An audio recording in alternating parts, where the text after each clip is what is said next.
All right, monster hunters, it's time for us to hunt a Kezu. Who's ready? Oh no. I don't like What's that. wrong, Hunter Jacob? Are you worried about the Kezu? It's so long and veiny. Well, Hunter Sergio isn't worried about how long or hard the Kezu is, are you? Well, that one girl that wanted us to give the Kezu her number, I don't know, she might have been jelking it. It might be even longer than before. You're a pansy! I'll bet Hunter Luke is ready for the job. Oh, I am engorged ready for the Kezu. Excellent! Wait a second. Who's that? Who's that? Oh, hi there. This is our guest for this week's episode of So You Think You Can Make Another Random Episode about some kind of random topic. Luke, introduce yourself. Hello, my name is Luke. I'm the cleanest genius with the thickest penis. I'm from the UK. I live in Japan. And I host a Monster Hunter podcast called Monster Mash. So a few preliminary questions before we get into the thick of it. So why the UK? Just a sad accident of fate, I guess. Do you ever regret it? Constantly. That's why I left. Yeah, that's a good one. That's a good point. Damn. So, this is a Monster Hunter episode, if that's not clear. Yep. Luke, I think it's safe to say that you probably might like Monster Hunter. Is that fair? I mean, from where I'm sitting, I can see like 20 Monster Hunter figures. 2, 3, 4, 5, 6, 7 Monster Hunter books. Books? A Monster Hunter PS4. Wait, we invited somebody who can read onto this podcast? This is not going to work. Nah, they're just picture books. Oh, okay. Most of them are literally in a language I can't read. So I was afraid that you were going to find out that we've been bullshitting this whole podcast and nothing we've ever read has been real. Damn. Wait, I mean, shit, Sergio, edit that out.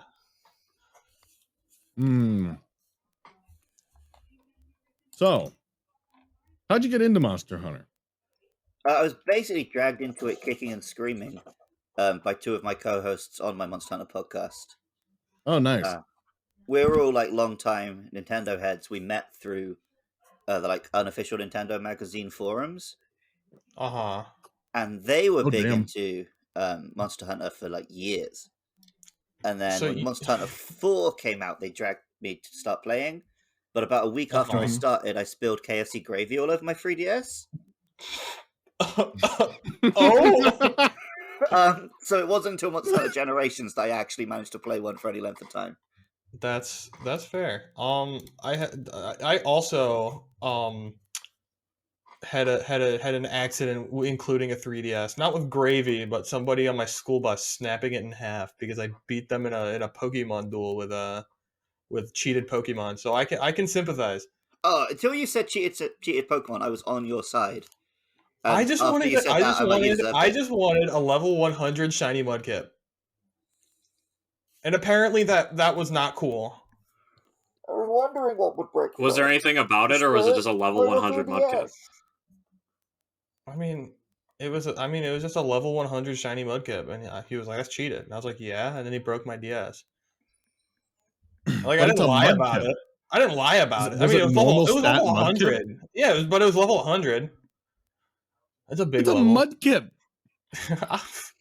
Listen, that kid had problems outside of the Pokemon duels. Okay. Yeah, I think if you lose to a Mudkip, that's kind of your own fault.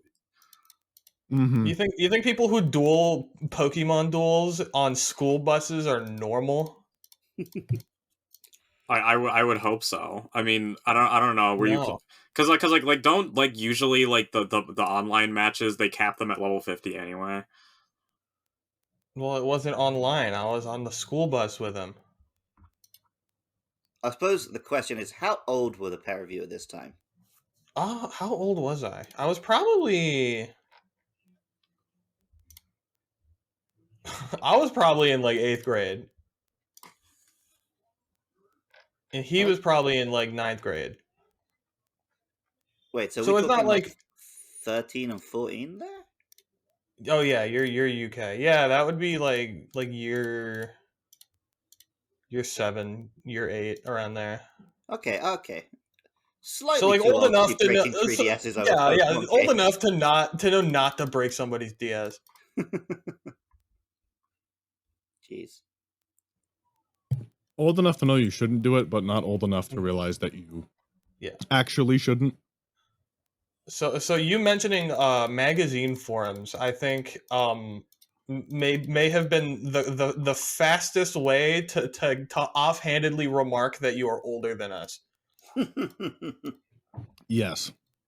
I am 31 years young. Okay, yeah. You are one of the other large plethora of guests that we've had that have been almost a decade older than us. Just in case you want to feel old. It's cool. I work as a teacher, so I'm constantly surrounded by people making me feel old. Do you teach English, I'm assuming? Are you one of those people? Okay. Because I live in Japan and I don't speak Japanese, so my choices are pretty limited. My brother's best friend from high school graduated college with a like environmental science degree, and then immediately moved to Japan to teach English, and then COVID happened. So he's just been there for like 3 years now. Nice. Hmm. Yeah, I just sort of flew over here and winged it, and somehow I'm still here. I mean, that's fair. That's impressive that you have a job to teach English without knowing any Japanese. Yeah.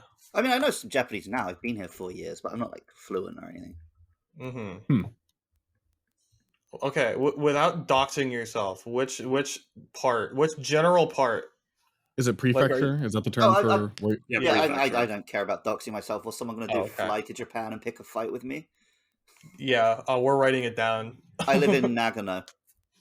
Okay. Oh, nice. So I don't know right up in the mountains, real pretty. We had a Winter Olympics here. Oh, but it's still ass hot in summer. That sounds nice. It is pretty nice. It's not bad. So have you always been interested in Japan, or was that like a? It's going back to the whole magazines thing. It started with Nintendo magazines. I was reading them every month, and they'd have little snippets about like Akihabara and Tokyo and stuff. And then from that, I start reading Japanese history, all of that jazz. And then literally, it was the day the Switch came out, and I just installed got Zelda ready to go. I went to the kitchen to make a cup of tea. I was visiting my parents for the weekend. My dad's like, "What are you going to do with your life?" So, well, I was thinking of studying Japanese. So you should go to Japan. I was like, "Yeah, I should go to Japan." And just you did? Yeah, I that month I quit my job, moved in with my parents, started working at a restaurant 70 hours a week. Oh, saved up $1 million yen and just flew to Tokyo. I have to do yen conversion always. That's $10,000. No, it's like $10,000. Yeah, because like you hear like $1 million yen, you're like, that's a lot of money, and then you do the math, and you're like, that's a. I mean, it's a lot of money for someone my age. It's the most money I've ever had in my life. Oh yeah, and I borderline killed myself making it, but yeah, and then I blew it in like 6 months. I remember when we got our COVID checks, right when COVID hit, and they gave us that big, like, stimulus check, and I looked at it and I was like, this is the most money I will ever have in my bank account. And then I spent like a quarter of it on Warhammer. Nice. Probably more than that, but I'm gonna make myself feel better by saying a quarter. I had my Warhammer phase when I was in high school, but my brother's the one who's like lifelong Warhammer kid. Nice. I liked playing it, but I couldn't be bothered with painting it. Whereas he's that's fair. Around. What army did you play? I had some Dark Angel Space Marines. A man of culture. A man of culture, yeah, that's acceptable. Dark Angels. So, just out of curiosity, do you live in one of those super small units of apartments in Japan? If you're next to the mountains, I can't imagine they have those there, though. Do you live in It's not like crazy Tokyo. I live in a washing machine small, but it's like a fairly small studio apartment. Okay, that's fair. That's cool. Yeah, good for you. That sounds. I'd love to go to Japan sometime. I know the issue with going to Japan is I can't just like go to Japan for like a week because they have like they have like what is it a 14-day like because of COVID you have to go for like you have to isolate for 14 days when you fly. It's like, not as bad 2 anymore weeks. as long as you've got like if you're triple vaxxed and stuff, depending on your country. They have dropped a lot of that because I'm planning to visit the UK later this year. And currently, it looks like I won't have to do any quarantining. Oh, as I think you're the first person from the UK we've ever had on this podcast, so I want to ask this question. This is a really this is the worst question to ask someone from the UK. What are your thoughts on the on the dead queen theory? I wish she was dead, but I don't think she is. Because there's all these like they're like, oh yeah, the queen's not coming out to like so and so place for this thing that she always does. They're doing like parades and there's like a hologram of her in the carriage instead of the real thing. Like, so she's dead. She's not dead because Boris Johnson is about to get kicked out of office, and Boris Johnson would love to have been prime minister when the Queen died. That's true. So if he had any power to release that information, he would. I think I might know why. It might be because, like, the previous Queen Elizabeth lived to, like, 104, and then she caught a cold, and then she died. They might just be trying to prolong her life by keeping her at the palace where she can't, like, get sick or fall. Yeah, it's a bit... It's also, you know, she is just, like, a billion-year-old little Yoda of a creature. Of course she can't go out. Yoda of a creature. Yeah, like, I'm sure if you just slapped her lightly, she'd just die instantly. It's like Prince Philip looked like a ghoul from Fallout. Like she's in about the same position. Yeah. I'm just amazed that she's still alive. Yeah. I remember she's the only monarch or current world leader who served in World War II. Is she as old as Jimmy Carter? Because Jimmy Carter is also 1 trillion years old. The 39th president, quite 100, if you don't know. I'll tell you that much. Yeah, I don't walk around knowing the exact age of the Queen. I'm not going to lie. Jimmy Carter's older. He's 97. That's Elizabeth crazy. II is 96. Dude, peanuts really just extend your life. Being a former president probably also gives him access to some pretty good healthcare. No, I think it's definitely the peanuts. Okay. I can say there's a life tip for everybody.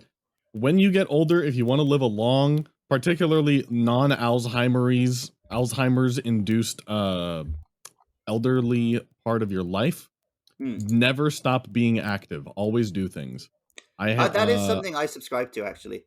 I met this dude when I worked in a supermarket. He came up to me and was like, hey, guess how old I am? I was like, I don't know. He says, I'm 100 years old. And he looked like 60.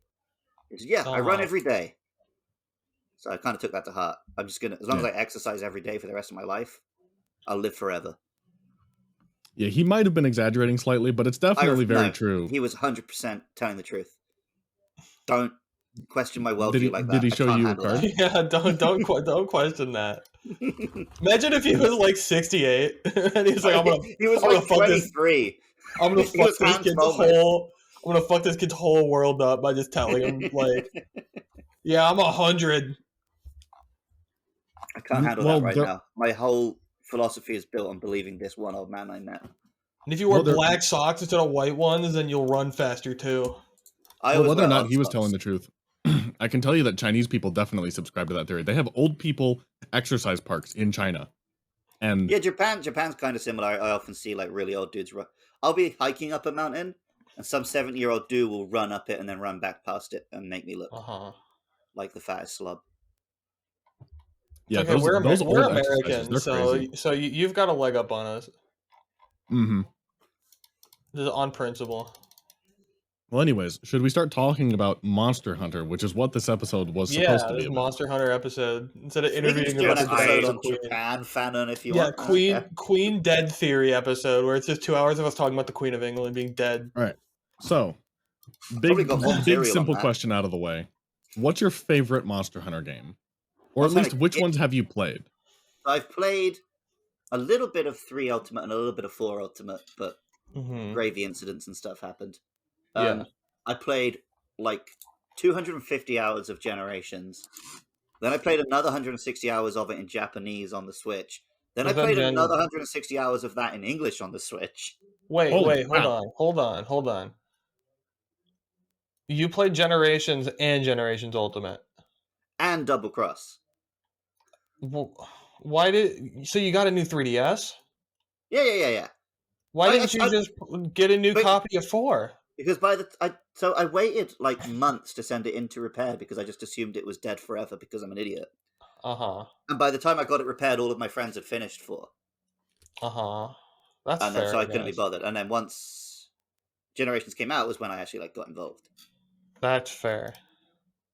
That makes sense.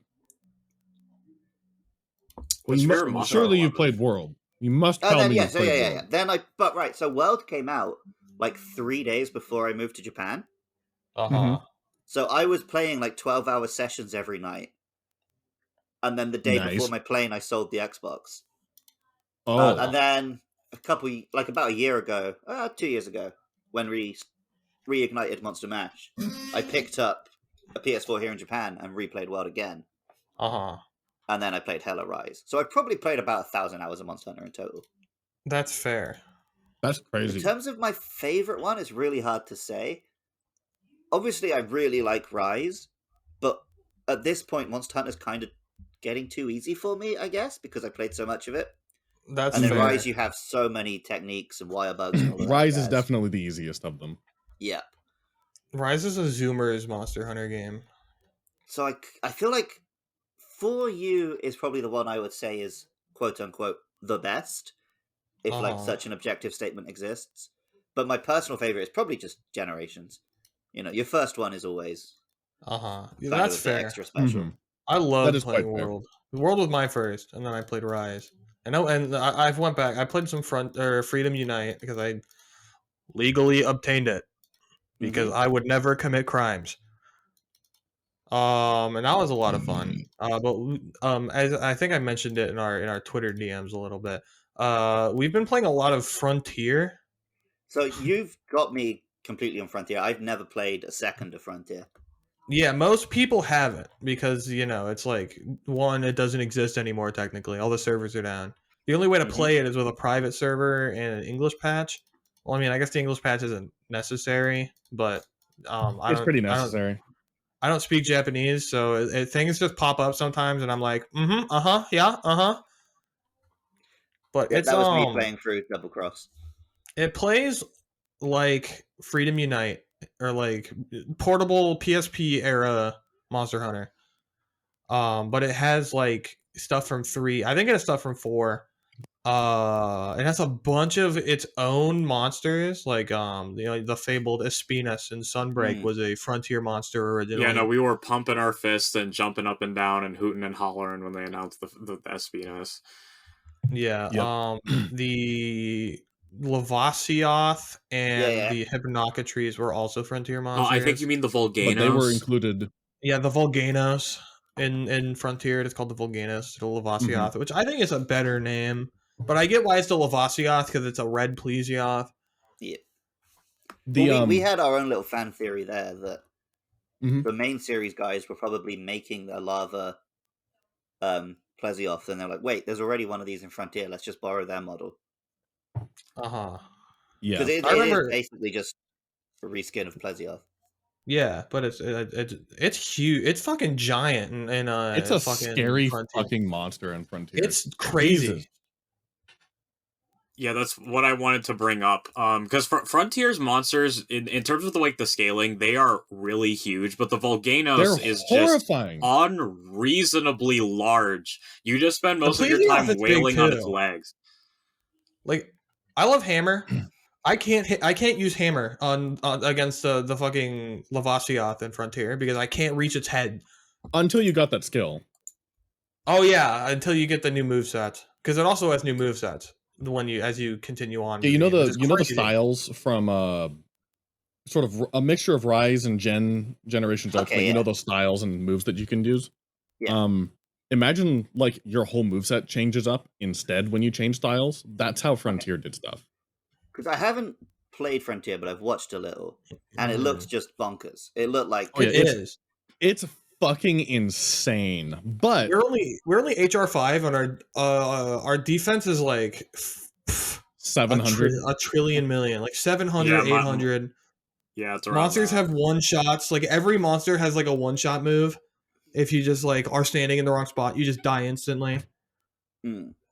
It's insane. It's a lot of fun, but it's like it's a lot. It's bonkers. It's batshit insane is the best way to describe it. We haven't even unlocked the new weapons. Before HR 6, well, before G rank, the monsters are still fairly well in line with the mainline series of monster designs, and actually I would be really excited to see all of them come over. There's some incredible monster designs from Frontier. I think the Beru is a really fun monster. Since Frontier is like gone, like it's like, you know, the servers are closed, it's no longer officially supported. I would love to see the next mainline Monster Hunter game not to be like a remake of Frontier, but like kind of like a reimagining of Frontier. To like bring it into a modern light for audiences who've never played it, because I think it is so cool. Some of the monster designs are just like, what if this monster but different? But some of them are just like so cool. Like there's a Rayjang that's like a big lava demon named the Vol'jang, and he's a huge motherfucker. Yeah, it's the other thing is there's a whole element called magnetic. The monsters that have magnetism are just the coolest fucking monsters on the planet. They are so amazing to look at, even in like fucking crusty ass 480p textures that they had back in the day. They look amazing. Oh my goodness, they look amazing. And go ahead, Sergio, what were you gonna say?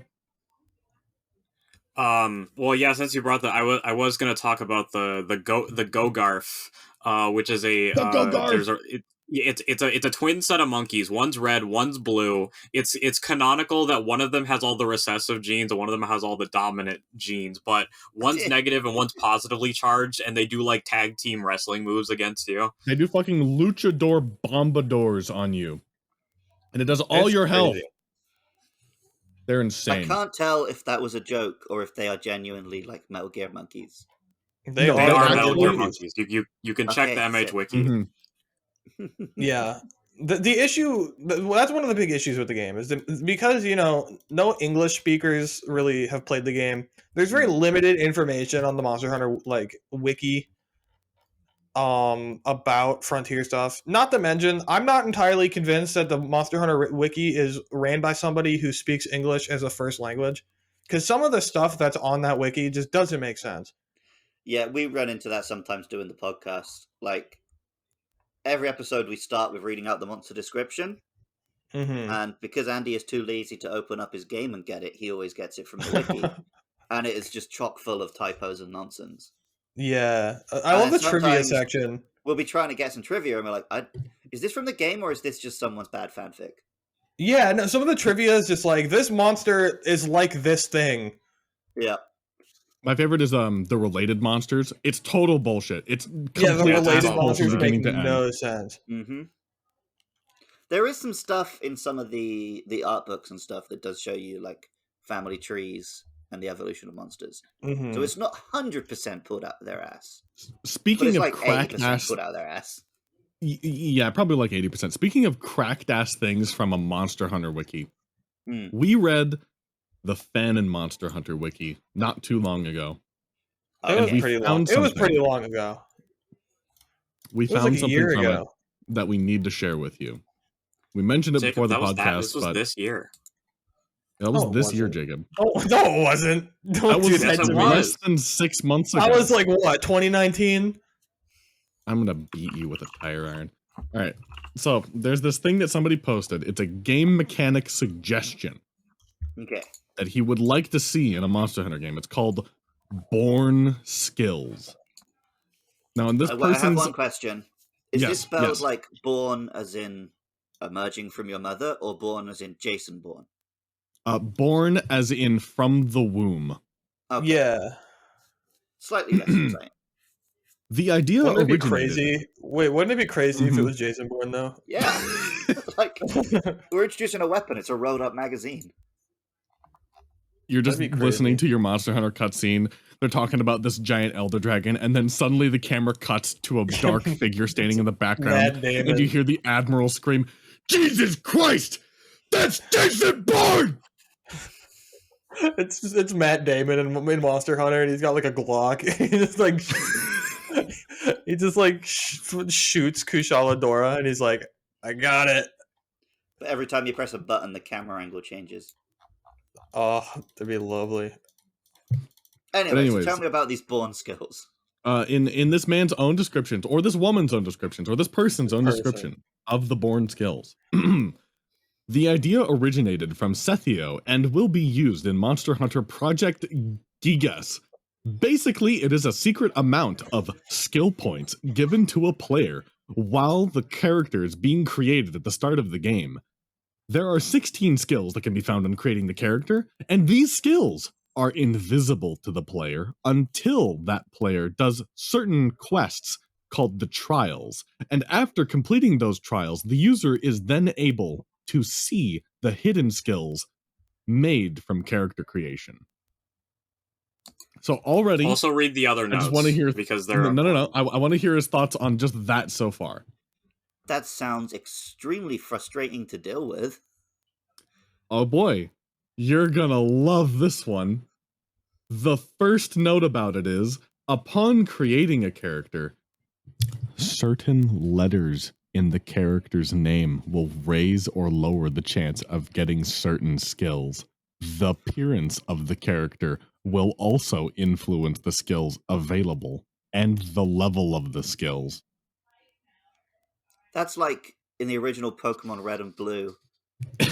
Making your name shorter helps you speedrun because of the text generator. And the letters in your name determine what missing note you can get on Cinnabar Island. Yes, that's right. Oh my god, I forgot about that. I actually didn't know that part with the missing note. That's interesting. It's because, so you know the missing note trick where you talk to the old man and then go to the island? Yeah. While you're talking to the old man, because it has to say old man through a Pokeball, it hides your name in the Pokemon data. Uh-huh. Mm-hmm. I've been carrying that knowledge around for like 20 years waiting to use it. I feel smarter now.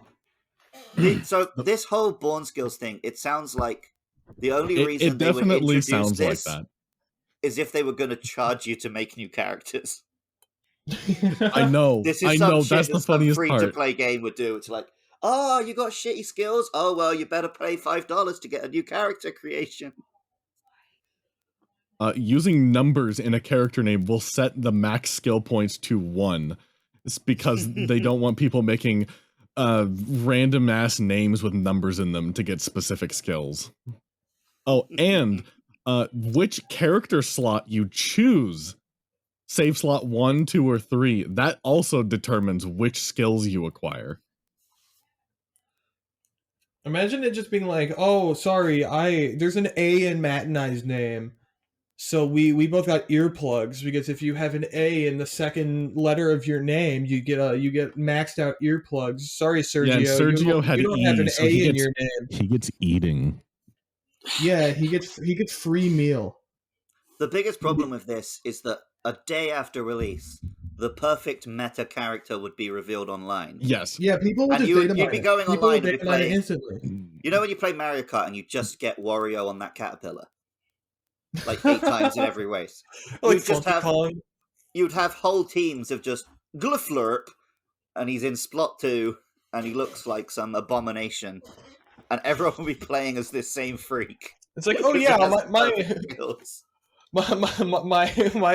hunter is named Garfalap. He's got face 3 and hair 17, and the color of his hair is pink. That gives him defense and attack up 7, earplug 3. And elemental boost 2. And it's like, oh, sorry, so it's like, oh, I'm Ginglestarp, and I have everything you just said. Only my elemental boost is actually 4. Your character's worse than mine, kid. I think my favorite. Go ahead. It's not also like these are just like he has weakness exploit +3 as a thing that you could potentially just have like from the beginning of the game. You could never get rid of it. Also, to be like a super dog for a second, That whole idea is completely against the philosophy of Monster Hunter, which is where your character doesn't do anything and you have to earn gear to get stats. That reminds me, I'm curious to hear your thoughts on this. Frontier actually has character-specific bonuses. You gain some stat bonuses just for getting your character up to certain ranks of hunter. Is it just like a flat bonus that everyone gets the same, or are you like leveling up? Yeah, so if there's no level ups, there's no experience points, but if you do the same quest as somebody else, you get the same bonuses. Like there's this set of go ahead. Well, there's a thing called like style rank, and you get like a style bonus, and it could be like plus 50 defense, or like plus 10 attack, plus 7 to all resistances, but everybody gets it. I was gonna say, in the main game, you unlock better and better food. Yeah. So it's basically just cutting out the middleman of having to go and eat lunch to get those stats. Yes, and of course in Rise you also get access to switch skills, and in Generations you get access to the special moves. Yep. Which are definitely not as well balanced as boring stat bonuses, because Jesus Christ, some of those skills are insane. Oh, one of the things that I literally miss from Frontier is that there's a system called My Missions, which does a few things like raise your damage ceiling, because Frontier went on forever, so you have to upgrade your damage ceiling because you'll max out on damage, but to progress through the game, you need to up the amount of damage that you can do, because the game caps you at a certain point. You can get up to 10% damage reduction. There's another one, but one of the other one is faster status recovery. At max status recovery, you heal from poison in like 3 seconds, and I miss that so much because in like Frontier, my character just basically can't be poisoned. I get poisoned and then it's just over with. And then in like in Rise, I get poisoned. I'm like, oh god, I gotta drink the potion. I miss just being able to heal it. Well, you can just use herbal medicine. Then you don't have to drink anything. Yeah, herbal medicine you get what I was trying to say. But you young kids, you've got the opposite Monster Hunter opinions to me and my pals, which is like, oh, they're making everything too simple and efficient. I remember when everything used to be a pain in the ass. I should have to stop dead still and drink my potion and then do a pose. I think there's like a middle ground that I enjoy, because like I love old games. I just like grew up playing old games. Because that's like I would just watch my dad play like Morrowind on the PC, and I'd like. Oh, I like old games like Morrowind. Hey, okay, so listen. You were gonna say like Atari 2600. That game came out 20 years ago. No, it didn't. Morrowind came out when you were fucking 10 years old. Yeah, I know, but that's still not what I think of when you say old games. Okay. It's old for us. I know. You were young enough that you would have also been able to watch your dad play Morrowind on his computer. So I don't want to hear. I watched my dad play Doom. Like, I didn't watch my dad. My dad hates first-person shooters. X-Wing versus TIE Fighter. But yeah, like, see, now I'm gonna say like, oh yeah, I used to play a lot of PS2 growing up, and you're gonna be like, that's not old games. It was old for me. Now.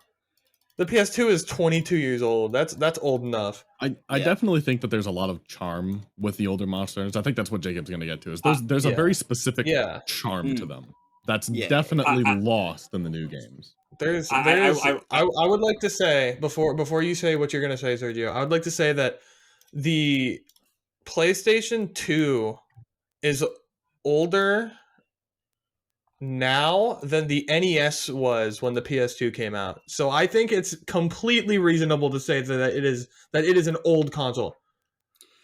Yeah. I guess I'm just not used to talking to people who would say old and mean that. Yeah. That's fair, but we're just like, I'm not saying you're wrong. We're just Goo Goo babies. Yep. We're Zoomers. Go ahead, Sergio. So what I was gonna say, because I started with Monster Hunter 3 Try on the Wii, so I'm familiar with how Monster Hunter used to be, and because like when I was playing Frontier, like the old, like, I quickly got used to the kind of like stiff like attacks and like the we would call it flex to heal or whatever. Mm-hmm. But like after playing like nearly like 100 hours of because I would go ham on Frontier. like just at night, just grinding up all my armor. Because like once you hit HR5, it's just like you just gotta grind your armors and weapons, and then it gets really fun. So that's what I did. But like the minute I stopped playing Frontier, booted up Sunbreak, being able to just throw a potion back and walk around, I was like, oh my god, yes, oh my god. Like I just started taking everything to great. Like I was like, oh my god, the monsters like move around, like their bodies aren't just like static like objects. They actually look like real things. Like I was just like gushing to Matt, like the Velocipre's scales realistically glisten like scales do, and they aren't just like flat objects. I can if I'm in the middle of a combo, I can turn my hunter slightly right if the monster moves, so I'm not just fucked. Oh, the fact that all your attack animations fluidly flow into each other is such a great addition, rather than like Frontier, where everything just like stops after the animation and goes into another one. Or there's no monster stamina in Frontier. Monsters just go ham all the time on you with no like. To my knowledge, monster stamina is a Monster Hunter 4 edition, so that's why. I think it's 4. It might be 4 Ultimate specifically. It's either 4 or 4 Ultimate, but it's definitely at that generation. I think you said the oldest you've played, Luke, is 3 Monster Hunter Tri. Yeah, that's right. 3 Ultimate. Okay. Yeah. Just to be clear. Yeah. I remember Tri coming out, and my brother had a copy, but I didn't play it myself. I see. Okay. I remember the commercials and seeing the classic controller, and I was like, I want that controller so I can play Super Mario 64, because I bought it and I couldn't play it because I didn't have any controller to play it with on the Wii. I had a classic controller. I can't remember what I bought it for. I had it before Monster Hunter, though. But, no, the commercials I remember are those ones with that guy with the fake Scottish accent going around. Yeah, I remember that one too. Because, yeah, the Monster Hunter podcast I do, 2 of the hosts are Scottish. Mm-hmm. Oh, cool. So they hate hearing accents like that. I was going to say, do they feel validated by him, or do they hate him? I think they have a certain begrudging respect for him. That's fair. Just for reference to the audience, Frontier is essentially analogous to some fucked up Frankenstein version of Monster Hunter Freedom Unite, which is Monster Hunter 2, basically. Yeah. Think of like your favorite like PS2 RPG that was like your favorite PS2 RPG that just continued to get patches and updates up to now, but still remained like in the original. It's still the original. It still really is just Monster Hunter 2. That's what League of Legends is in the modern day. it's just 12-year-old game. You cast an ability and you notice that the fucking skill shot arrow is the same fucking resolution it was 10 years ago. Yeah. The only difference now is that champions just start with a combo that instantly kills you. Mm-hmm. But I really want to try Frontier Switch Axe, because it can it has the counter from Rise, but it can also block in certain styles, which is interesting. Yeah. I think in some fairness to comparing to the older Monster Hunter games, we didn't play 3 or 4 at all. Sergio did. I played the demo of 4 on the 3DS, but I was 12, I think.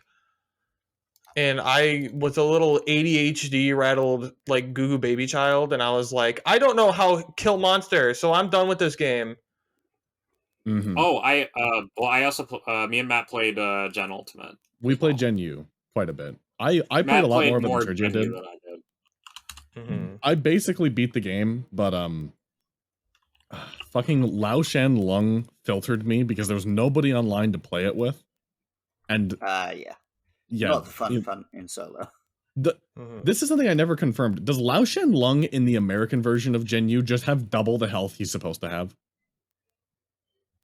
Because that seemed to be the case of what I was looking up. Okay. I could never get a defined answer on that. Some people were saying it on forums, but it was the internet, so. Yeah. That sounds like something someone would say on a forum to excuse the fact that they were not doing very well at it. I think that's a good. I think that bringing up Gen U gives me a good analogy for Frontier. If a Frontier is like Generations, if Generations did Speedball before it came out, Okay. That's a good analogy. Yeah, no, that was kind of the impression I'd always had of Frontiers. Just have you seen the Tonfas? Mad, over the top, super fast, crazy attacks. Monsters have crazy attacks too. Yeah. What were you gonna say, Sergio? I was gonna say, and also monsters in Frontier have shonen levels of power creep because you have low rank, you have high rank, and then you have HR5, which is like, I would say it's analogous to master rank, but you aren't even at G rank. And then there's HR6, which are supremacy monsters, and then you get to G rank, and then there's more bullshit after that. But you unlock like the ultimate style for your weapon, so you also like the hammer gets like a level 5 charge.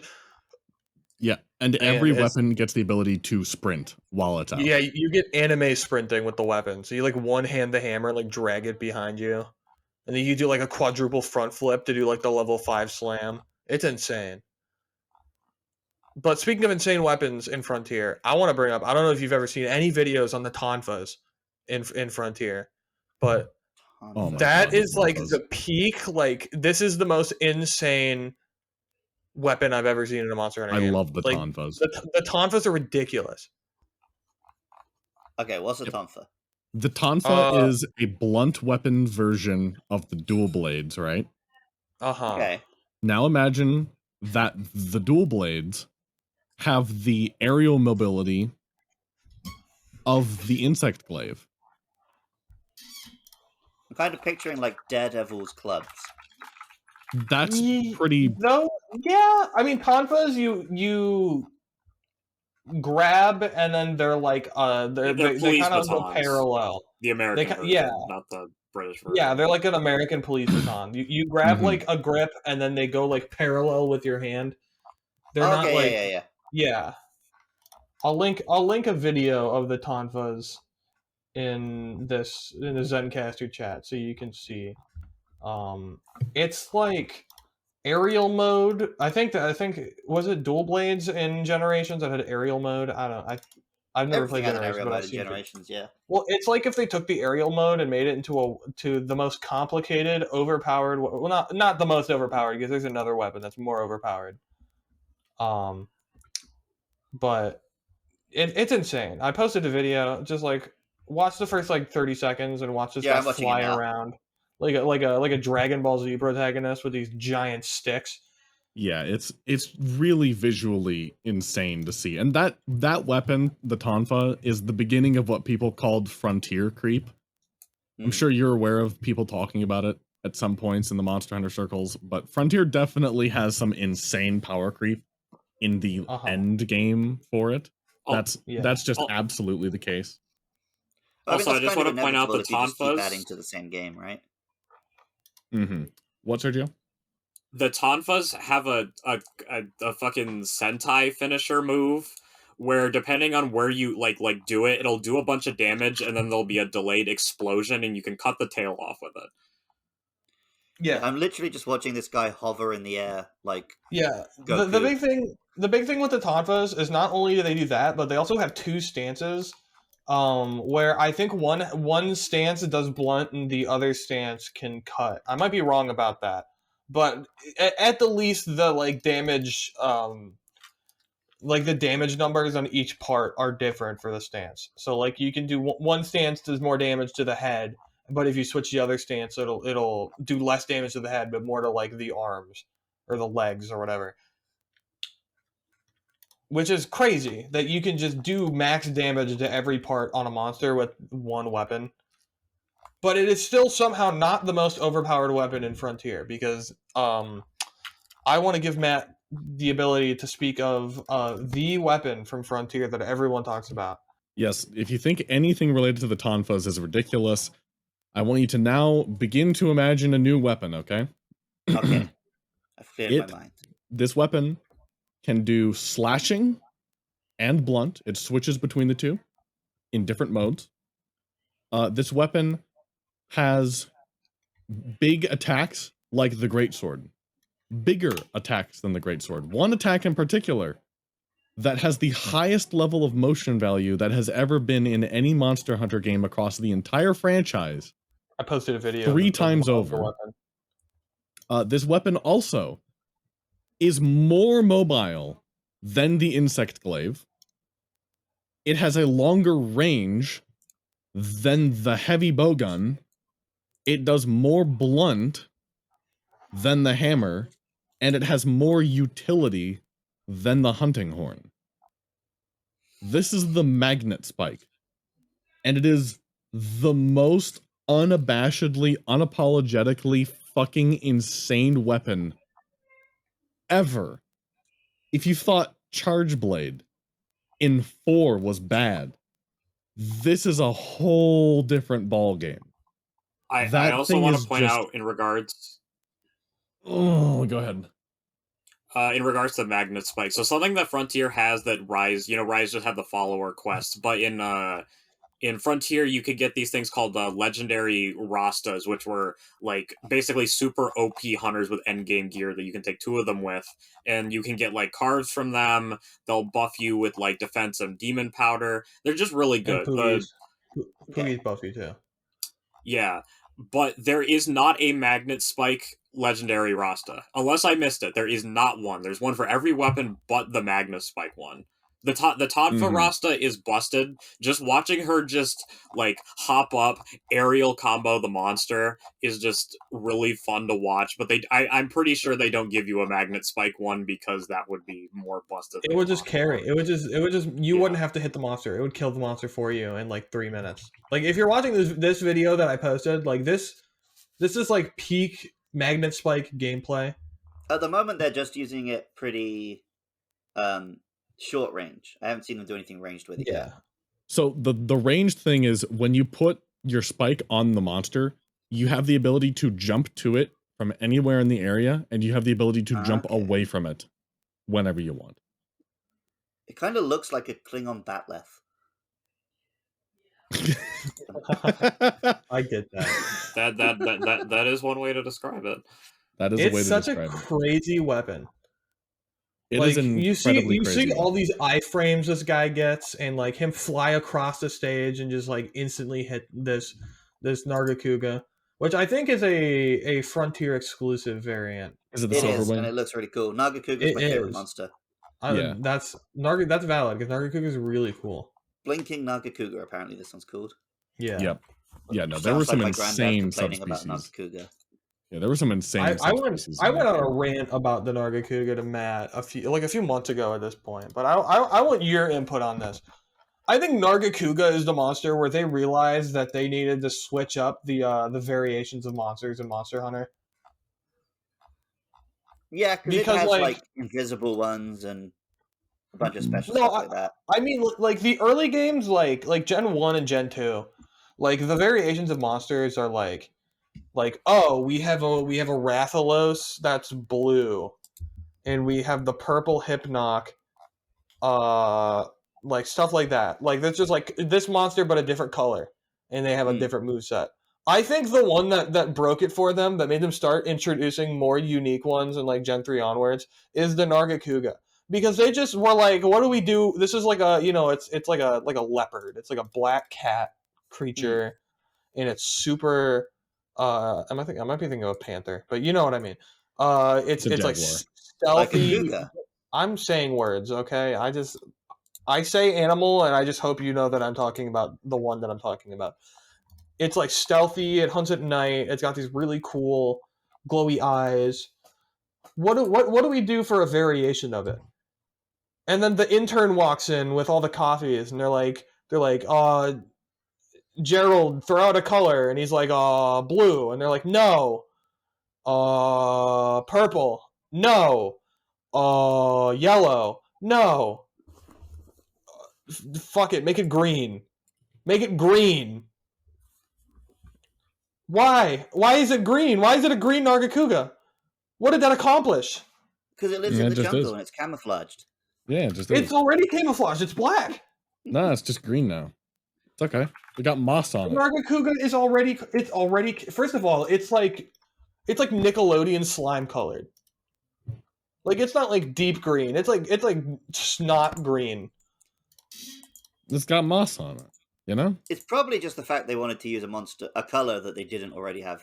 Like yeah. And I think that's definitely what it is, and I think that's why they switched. Like onwards to make them more unique, because they're like it's a green Nargacuga. Like, I'm sorry, you can't tell me that the green Nargacuga is cool. It's green. Anyways, that's enough of our frontier knowledge and things like that for right now. Unless Jacob and Sergio have anything specific to say about it. I do have two monsters that I want to bring up in terms of dumb variants. Matt fought this with me. It's called the Deorex. It's an electric Tigrex. That's that basically thing is all it is. It has the same move set, and so like it just literally is a Tigrex.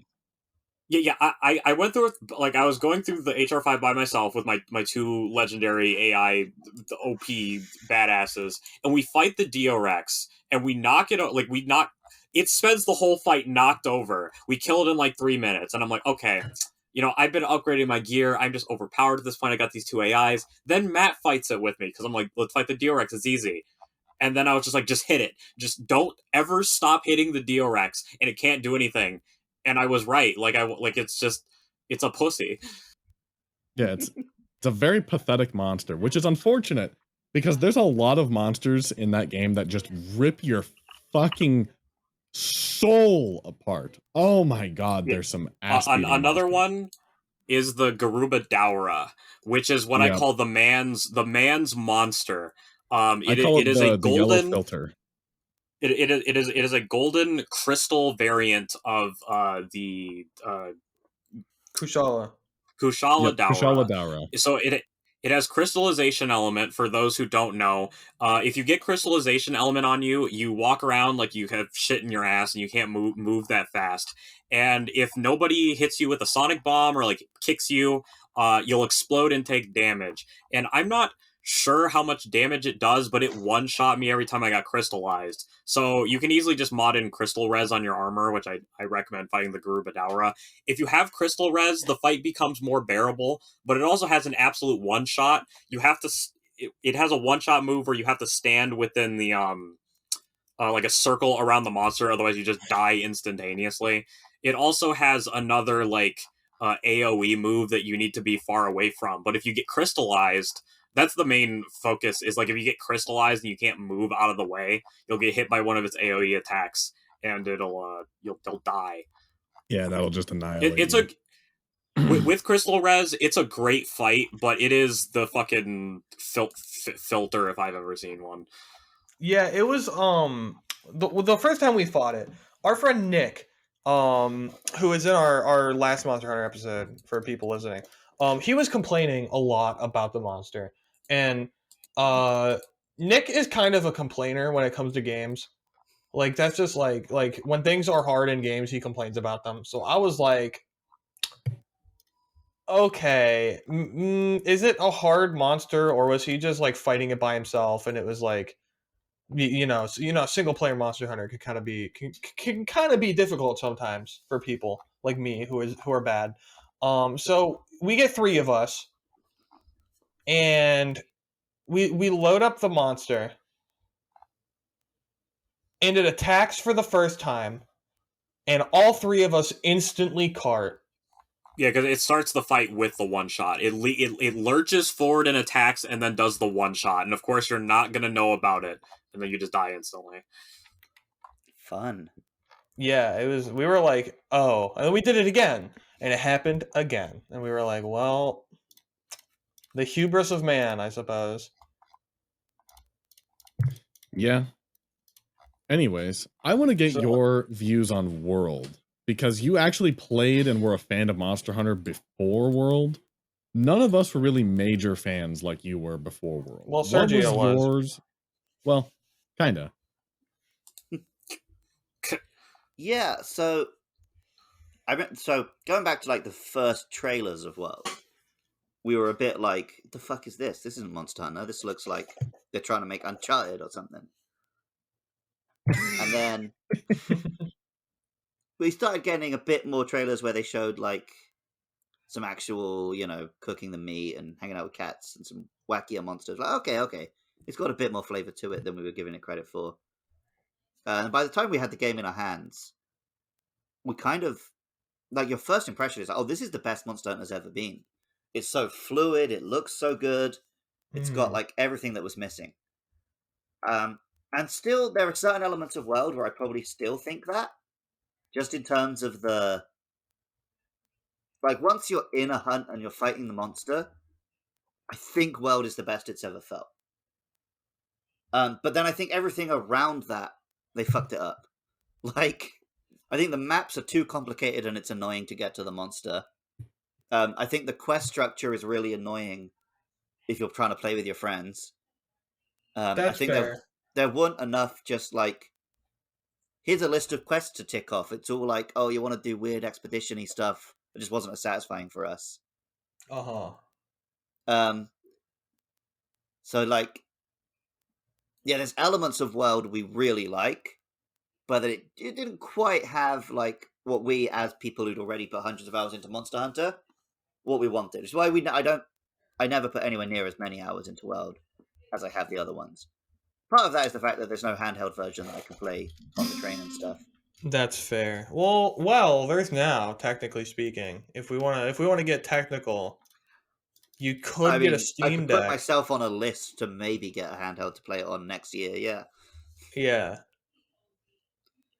Yeah, that Allegedly. Is true. I am buying one of them. I plan on getting a Steam Deck. Whenever they get to me. Hopefully, it's I already not don't play the games I own. So if it's within the next month, I'm just not getting the Steam Deck because I've got so much shit to spend money on. I'm not spending money on a Steam Deck if it comes to me in the next month. But it says anywhere from July to September, so I'm hoping it's closer to September because that would be lovely. Mm-hmm. I assume you and your friends. Oh my god, that's 2 months from now. Okay, I don't know what day it is. Okay. I assume you and your friends were pretty happy that they had switched over from re-releasing games to DLC instead. Yeah, definitely. That's a big improvement.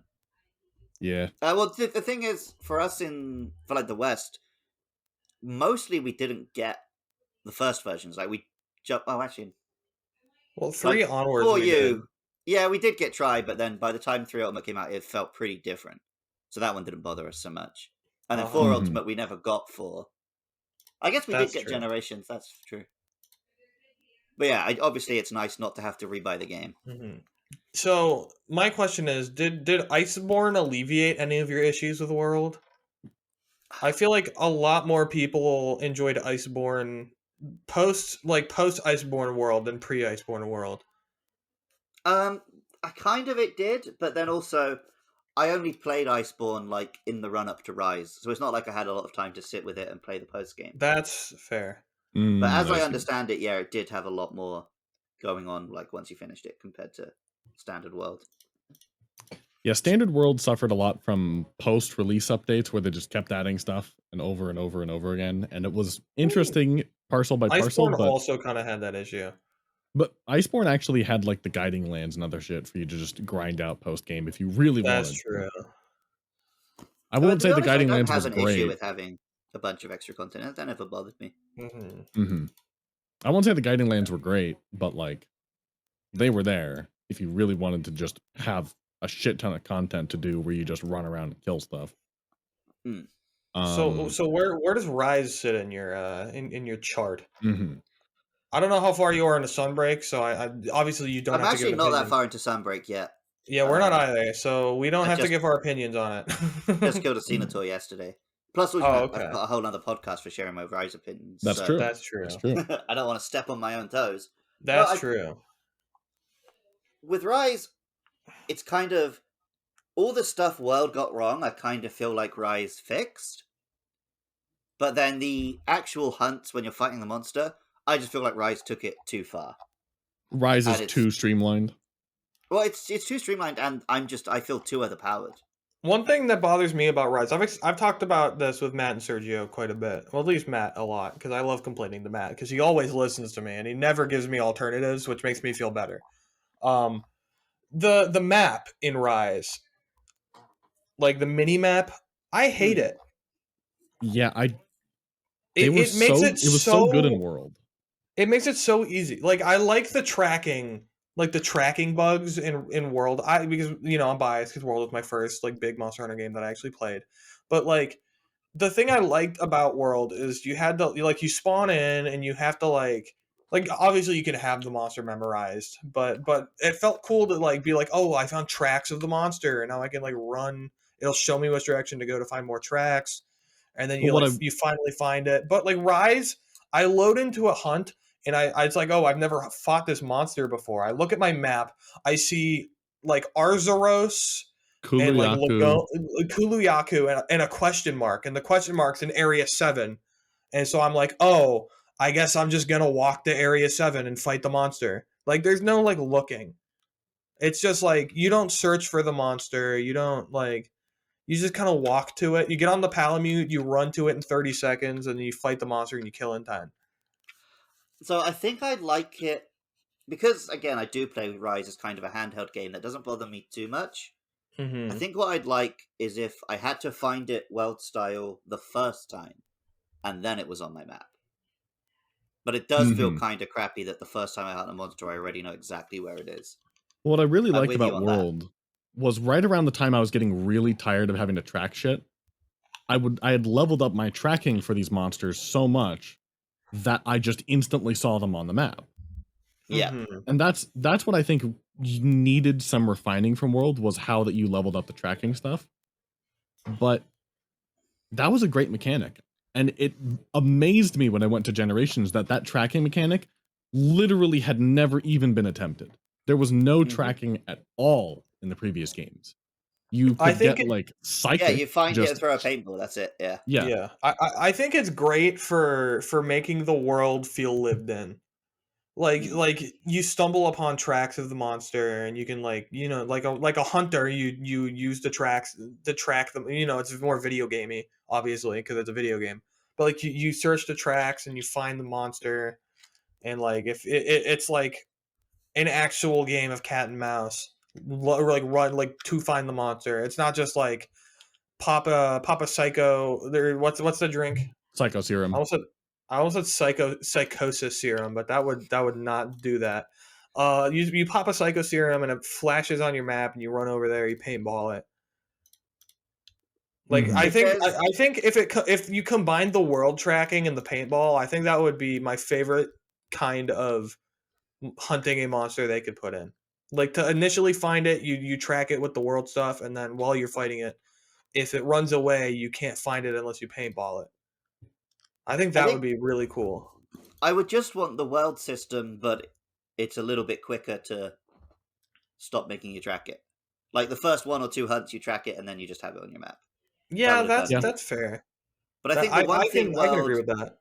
The one thing World definitely did very well is just really make you feel like you're in a real place. Mm-hmm. Yeah, the level design in World was I love the levels. The levels in World make me so. I can still remember how I would traverse every level in World. I can't think of that for Rise. In Rise, you just go in a straight line.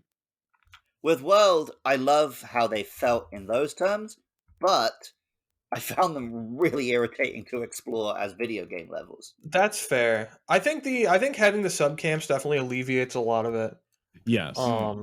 But like you don't. I don't think teleporting to the subcamps in Rise is worth it, because you can just get to the monster from the Palamute as quickly as it would take for you to choose the camp you teleport to, wait for the loading screen to bring you there, and then to go find the monster. Because the Palamute is just it's just the drift king. It's insane. No dog should be able to drift to that level and give you that much speed. I've got to say I disagree. I think every dog should be able to drift and give you that much speed. I think the Palamute was a great addition. I love the Palamute. I think they should tone it back for the next game, but definitely bring it back. I think the Palamute is actually fine. The problem is being able to jump so high off of it with the wire bugs. I think if you take away the wire bugs, the Palamute is actually completely fine. Because I'm thinking, if I had a Palamute in World, I think those levels would have been great to explore. Yeah. I think that's fair. Just didn't spend enough time in the world levels to like. Yeah, the world levels really need you to put the time in to sort of learn them. Whereas the first time I played it, I was rushing through it because I had to leave the country in 3 days. And the second time I played it, I was rushing through it to catch up for the podcast. Right. So I never really had enough time with World. So I know I am unfair in how I judge it. I put 120 hours in the World. I would say 100 of those were in the base game. I didn't play a lot of Iceborne because I got it after everybody else, and everyone was kind of like done with it by the time I got in there. Because of course they were typical. Let's see. I put in 210 hours on World. Yeah, Jesus Christ. I've got 130. I also didn't finish Iceborne because everybody finished it and then wouldn't play it with me once I actually got into it. So I probably only got to like Master Rank like 2 or 3. I do want to go back and finish it at some point because I would love they to added replay just World as a whole. My favorite Elder Dragon, Alatrian, and I didn't get to fight him. Yep. I think what really amazes me about World, I've got to know. You must know about the sales numbers for World and how fucking insane they are. Yeah, it's Capcom's best-selling game. By double the second place, I think. Yeah, by more than double. Only considering World as a base, not Iceborne. Mm-hmm. If you count Iceborne in with World sales, Monster Hunter World Iceborne sold more than Monster Hunter 3 and its remaster, and 4 and its remaster, and Generations, and Generations Ultimate combined. I think it's every other game combined. No, it's not every other game combined. It's not every other game combined, but it is an insane amount of sales that happen with World. So the fact that World's design philosophies tend to be prevailing over older games makes perfect sense to me, because I don't know if you could convince an executive to not do that without putting a gun to his head, just because of how well World sold. I mean, World broke the fucking landscape with how many people played it. It's like, for when it came out, it was one of the top 10 most played games of all time. That's how many people were playing it.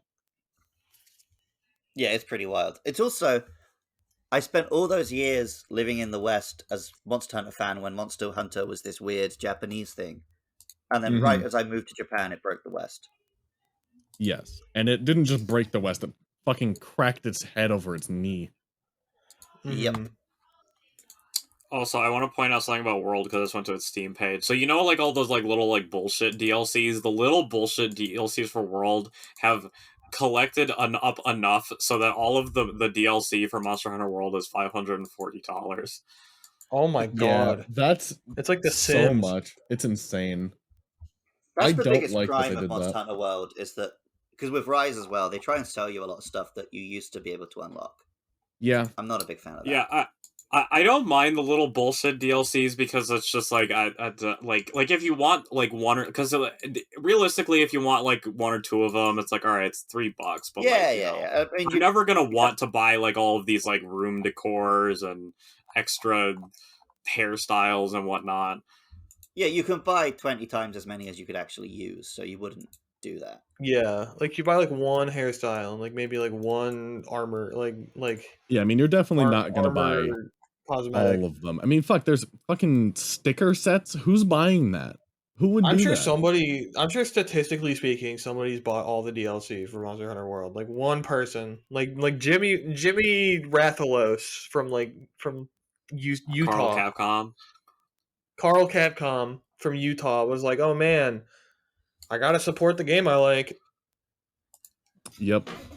I mean, in some fairness, there's also bundles for like a bunch of hair. So like, you get 14 different items. You buy it for $10 instead of $20. Like, okay, sure, that's fine. Oh yeah. I mean, it gets cheaper if you pick them up in the bundles. It's like, just you know what I want. You know what I want? The sticker set Mega Man set. So I can have Dr. Wily crying as my sticker in Monster Hunter World.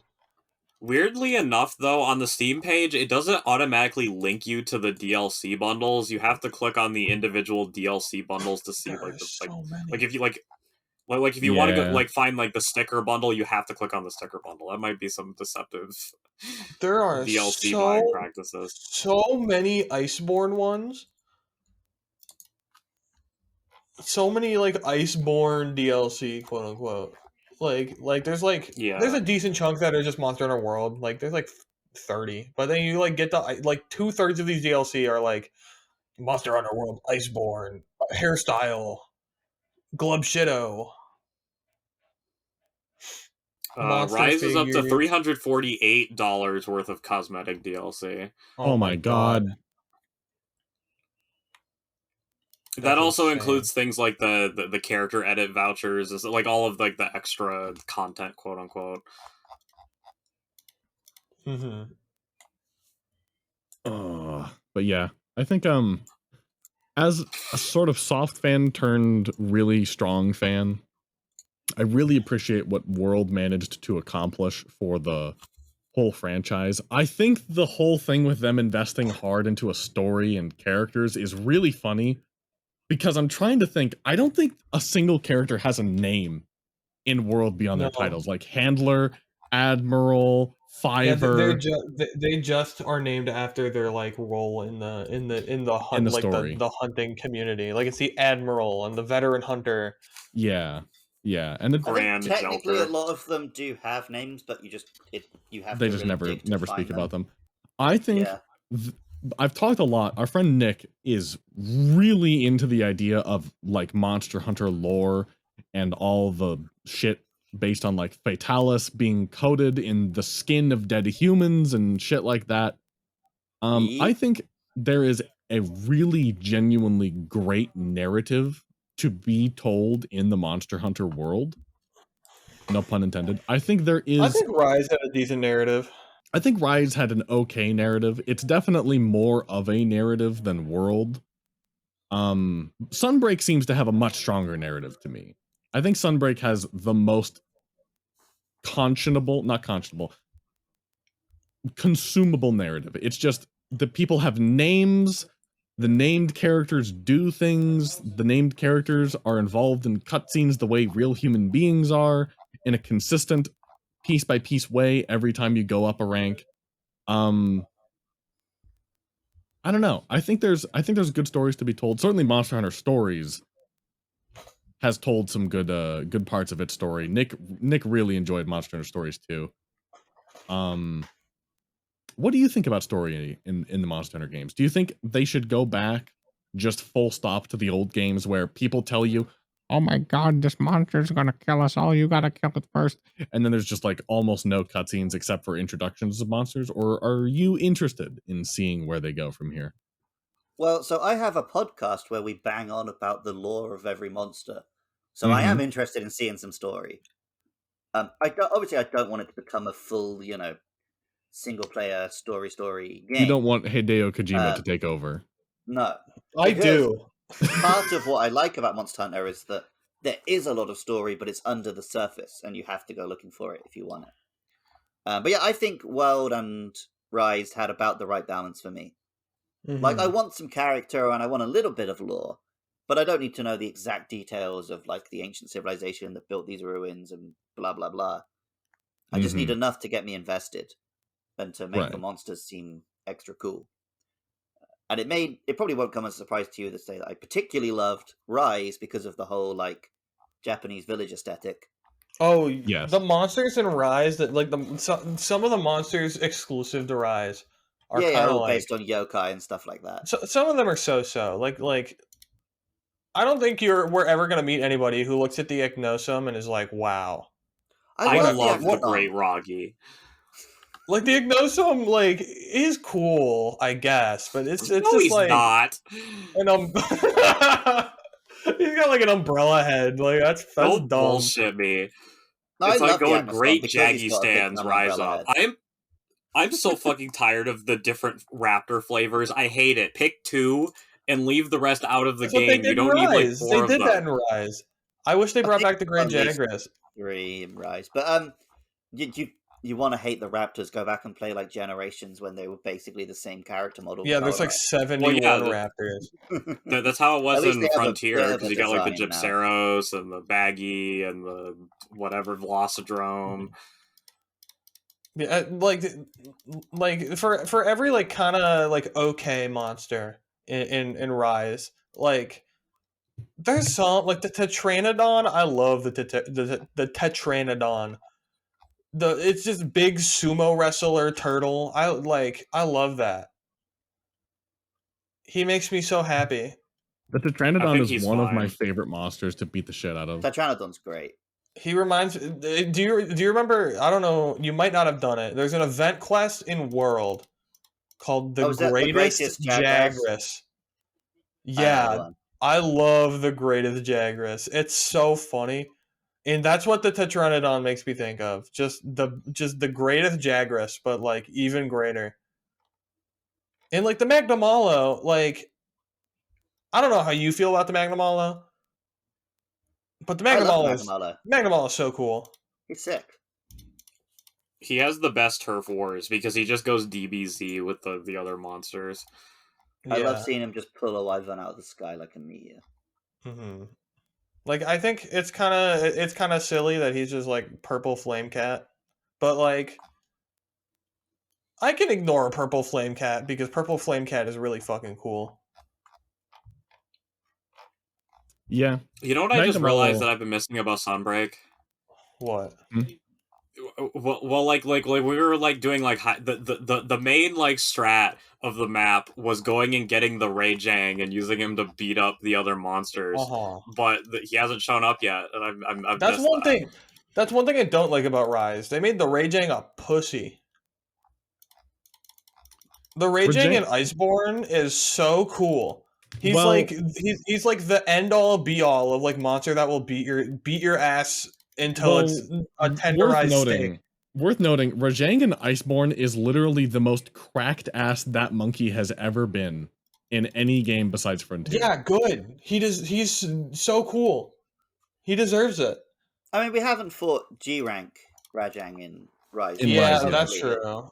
Have a bit. I know they brought Rise in general is just super easy though. There was a bug with Rajang that I find very funny. The bug was Rajang just basically wouldn't stop raging. Mm-hmm. Which explains a lot because I remember fighting it in Rise and I'm like, is this the Furious Rajang? It literally I get it out of rage, it gets back up, and he just fucking right over again. His arms just stay red the whole fight. There's no point where his arms are not red. Mm-hmm. But it looked like from the looks of it, his rage could stack while he was raged, which was a major bug. So that's so funny. Unlike with most monsters where it would stop raging and then it could start to build up rage points, he would just already be fully erect from his previous erection. But I think Sunbreak in general has been very enjoyable. Again, we're not done with it yet, so we can't share our thoughts. They made the Cyantar and the Hermitar cool, and I'm really happy about that because I really like what they did with them. I liked Crab Monster like already because Crab Monster is cool, but like, oh my god, the Cyantar and the Hermitar are dope in Sunbreak. Yeah, they are. I must say, just as a personal note, as a hunting horn main, Sunbreak made me actually enjoy the Rise hunting horn again. The little changes that they made helped a lot, and the fucking skill that they give you in Sunbreak, the switch skill, oh my god, it's so overpowered. Oh, it's so deliciously overpowered for the hunting horn. It is game-breakingly strong with exhaust and stun. Actually, it just occurred to me. Luke, what weapon do you main? What's your favorite? Yeah, I try and play a different one in every game. So what's your current? Yeah, in Rise I've been Charge Blade. Oh, nice. A man of culture. Yeah, I love that the counter and then straight into just unloading on the monster. I think the Charge Blade. I know they reworked it a lot for Sunbreak. So I haven't really fucked around with it very much. I've been using Hammer a lot just because bonk. But the Charge Blade in base Rise for me was kind of, it felt off compared to the one in World, and apparently like the timings of all the like the stuff to charge your weapons were different in Rise than in World, which makes sense. But like, luckily I never touched it in World, so I had no problem. I loved using I basically like tortured myself into enjoying the Charge Blade and World because it was my first ever Monster Hunter game and it was the first weapon I ever picked. And I just didn't know how to use it. And I was like, Matt, how do I use this weapon? And he was like, I don't know. So I just like tortured myself for like an hour and a half, learned how to use the weapon. And then I was like, wait, this weapon's fucking awesome. Wait, this weapon is super cool. And it's just hitting the super amped element discharge on a monster and doing like 2,000 damage is just like, big number. It is very nice to see the big numbers. And I know they had to rework like the hitbox of the element discharges for Sunbreak because they were kind of wonky in Rise. But like, I hope that if I decide I'm gonna go back to the Charge Blade in Rise, I hope that the Charge Blade feels the way it did in World. Because if it did, I would be so happy. We'll see. Like, I will probably never go back to Charge Blade in the next game because I always change, but that's fair. It's been fun. Do you think they should add more weapons? Like, I wouldn't be opposed to them doing it, but if they do add another weapon, I want it to, make sense. I don't want a giant magnetic Klingon Batleth that... I don't know. Bring back if they bring in, the I'm sure there's room for. If they bring in the magnet spike, I think they will have to do a complete paradigm shift of its design. I think it can't stay the same way that it is right now. I think it'd be cool. Just make a new weapon though. Maybe, I don't know. I feel like you could still keep it generally the same. Just have it be sort of the blunt version of the insect glaive. I think that makes much more sense to me. I think pretty much on the same line of like more blunt. I think tonfas would be cool to bring back. Not the way they are, obviously, because holy shit, that's insane. But like tonfas that are just like dual blades but blunt, like that kind of thing. For a sec there, guys. I'm back. Oh no, we're all good. We're all good. Yeah, we're all good. I think my headphones just decided to not play sound for a second because nice like that. If there's any issues with the recording, the Zencaster makes sure to let us know. So we should be good. But I think it'd be interesting, like on the like the blunt side, like tonfas, rework them to be less like hunter on cocaine and more just like make them a blunt version of the dual blades, essentially. Yeah, the insect glaive dual blade combo is kind of like mixture but blunt is like a cool concept. I want fist weapons. I've said it before. Give us big like ball hands and just let us punch monsters. That would be so funny. I think that would be incredibly funny. Imagine punching a Rathian to death. That would be so fire. Combine the Magnet Spike and the Tonfas to make like the Falcon Punch in Monster Hunter 6. Monster Hunter Frontier like final chapter prologue for my dream Monster Hunter 6, which is just a remake of Frontier, but in the RE engine, because the RE engine is so cool. Make pretty games. What about something like the Cestus from Dark Souls? Just some knuckle dusters. Oh yeah. Oh yeah. I would This is. Go ahead. What were you gonna say, Serge? This is probably what I'm thinking of as the insect glaive, because I've literally almost never seen the insect glaive. Like, I know my friend Michael uses it, but like my brain must have blocked out his character model using it. But like I'm thinking like used it. Yeah, that I definitely don't remember. When he played baseball. But like basically like a very mobile like spear that you could use, which I'm guessing is just the insect glaive, but that's just what came to my mind. That's just a lance.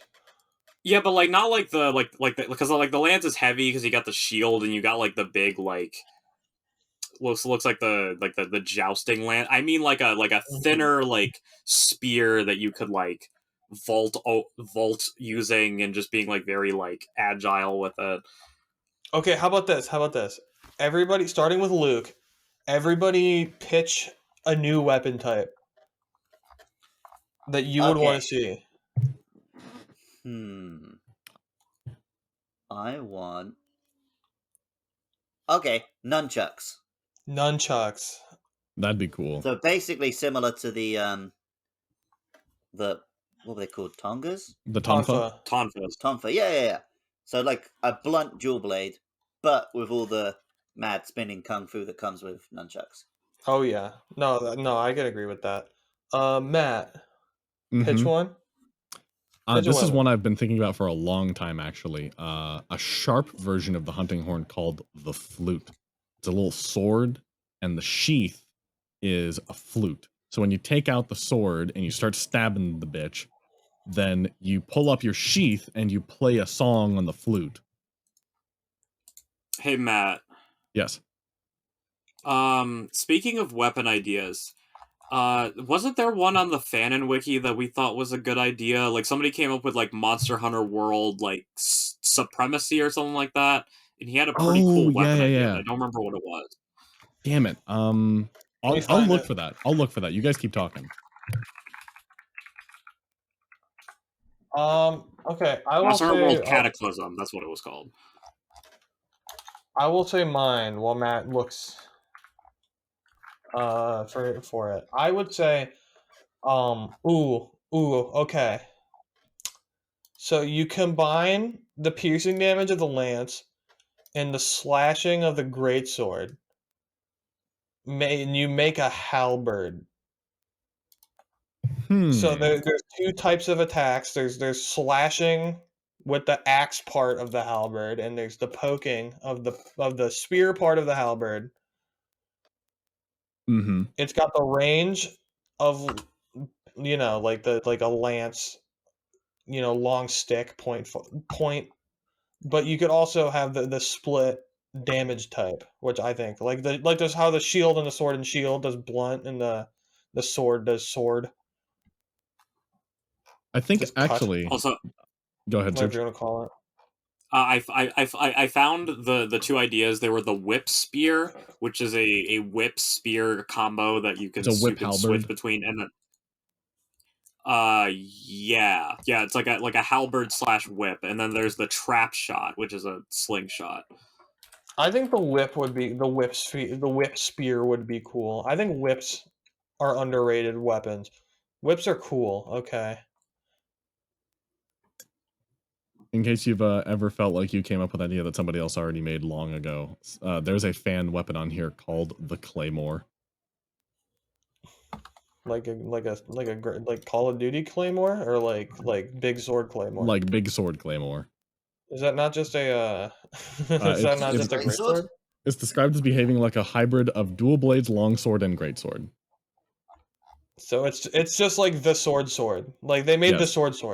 It has files, in case that makes you understand that it's the super special boy sword. What monsters do you want to come back into the game, into the franchise? Any monster that you think would be interesting to come back. Which one? Sorry, the Kurapiko. I remember that one. So the Kurapiko's stick was that it would make. Isn't that the guy from Hunter x Hunter? Please laugh. No. I've heard the name Hunter x Hunter before. I know that much. There's a character the Kurapiko is very nostalgic for me because it's from Monster Hunter 3 Tri, but I wouldn't say I was the largest fan of it. It's not like my favorite or anything, but I just like the gimmick of it calling other monsters. That is not how I expected Kurapiko to be spelled. Who puts a Q in anybody's name? That's crazy. Secret government agents, that's who puts a Q in their name. The Gobble. I want the Gobble to come back. The Gobble. I want the Gibblesnarf to come back. That's my one hope. I do like a bit of Nibblesnarf. The Gibblesnarf is so fun to just beat the shit out of. My favorite monster of all time is the Lagiacrus, and they haven't brought him back, and it makes me sad. But I think the one I would probably want a little more is the Guon Zorumu from Frontier. He's like a lightning Elytrian, and he's really cool because, like, you roll up on his because he has a crib. Like, you roll up on it, he's, like, sleeping in his throne, and he's like, well, who are these two little bullshits that came up to me? And then he's got, like, a posse of little wyverns, and, like, they just, like, bathe the the stage and like fire like on command, and then the game also like hides the real fight from you, because like the HR5 fight with Guanzoromu is just the repel quest, and then in G rank you get to fight the big boy himself, like for reals this time. Mm-hmm. He also, of course, goes Super Saiyan, because like in the actual fight, like you fight like the regular like first phase during the repel, and then the second phase he goes Super Saiyan on you. I love a bit of Legiacrus, but he feels so muted whenever you see him in a game without underwater. Mm-hmm. Like the image of the Legiacrus like curling around when he's like under the sea and he's looming over you looks so great, and when he's just wiggling around on land like a beached fish, it's not the same. That makes me want the CA Deuce to come back. I would say for me, I think the Kezu is the funniest monster ever created because it looks like a pee-pee. So on that note, I think they should bring the Giginox back, because the Giginox is like if you if you forced evolution on the Kezu and it's like peak form, like it became the perfect creature. Oh my god! The Giginox is a little bit less cursed looking than the Kezu. I just discovered the Zenith Kezu on the Monster Hunter wiki, and I want you to look at this thing and tell me there's a god. Oh no! I will say on the topic of the Kezu in early gen Monster Hunter is the most uncomfortable creature to look at ever. Yeah.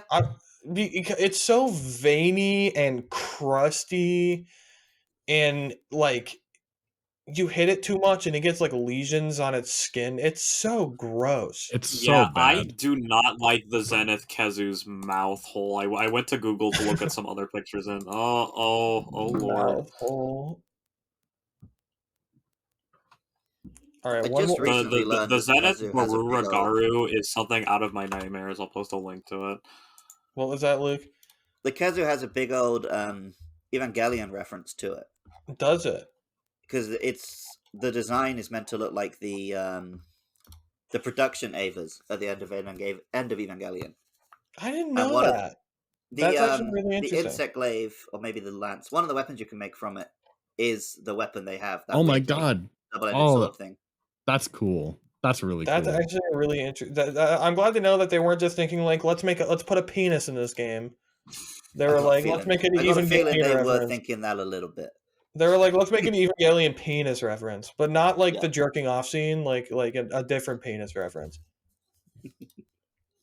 I would say there were leaks. The person who leaked the Espinas in Sunbreak leaked the white Espinas to be in one of the title updates.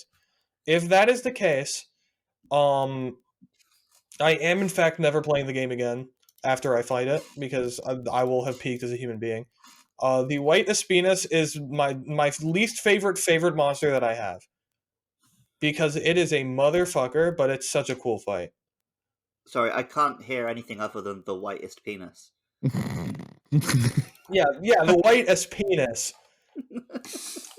It basically takes the fire of the Espinas and it cranks it up to 11. It takes the fire and turns it into a goddamn hurricane. Oh, it turns into like an MMO raid boss with like huge AoE fire that just like literally disintegrates your health bar, and it's crazy. Also, I went to go look up the white Espinas on the Monster Hunter wiki, and they have it listed as Espinas rare species instead of white Espinas. So in Japan, none of the monsters have a name like green Nagakuga, white whatever. They're just called monster rare species. Oh, that's why white Espinas is probably just a name that we've come up with over here. Yeah. Also there's also the orange Espinas, although the wiki calls it the brown, the Espinas subspecies, and calls it the brown Espinas. I call it orange because that's what my translation says. It's not as cool as the white one, but it's still cool. It does defense down instead of paralysis, I think. Speaking of messed up names, we should tell Luke about the duck farm that's in Monster Hunter Frontier. You mean the? Can I say it? Can I say it, Jacob? Can we say? Yeah, you can say it, I guess. So Sergio's talking about the Gook farm. Yeah, it's referred to as the Gook farm in the translation, which I don't know if that's the word for duck. It's the word for duck. But that was not something we expected to see. We don't know why they never translated specifically that there were not allowed to be any slurs on this podcast.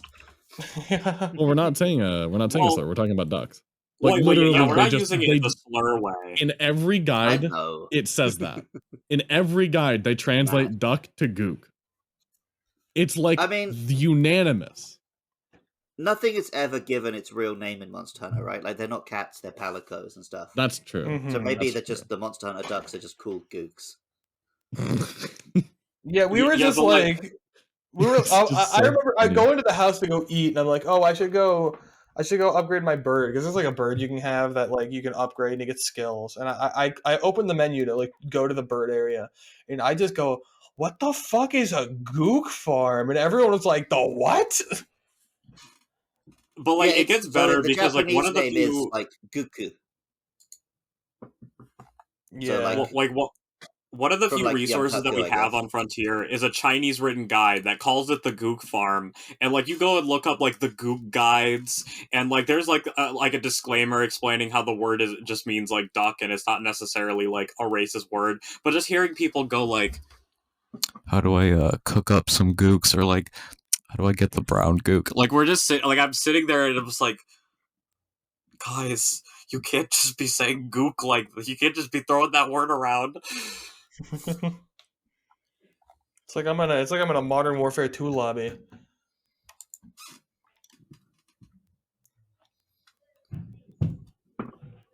Well, okay, my final. I have one final make up a thing question for everybody. Because we were talking about fan fiction, create fan ideas.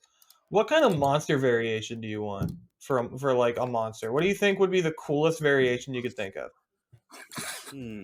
So like take an existing monster. Take an existing monster, give it a cool new variation. I have one. Yes. The least Jagras. It's a Jagras that cannot grow, and it gets really pissed off. It's red. Its hair has turned into fucking spines from how feral and deranged it is. And it doesn't gulp you in one bite. It just rips you apart piece by piece like a piranha. Oh, that'd be cool. They did have a little, like, Kelby-sized Gammoth that you could hunt as an event quest in Generations. Oh, that's so cute. It's Sergio, do you cute have and one? hilarious, and also I cut on it. Did you see that, have you seen the tweet about the Holocaust Bishaten? No. No?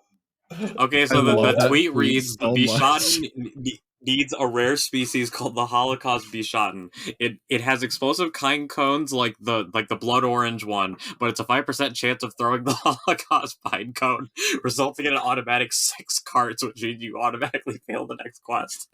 What the fuck? Who made this? That's awful. Just some guy, I guess. This is why people tell us we're controversial.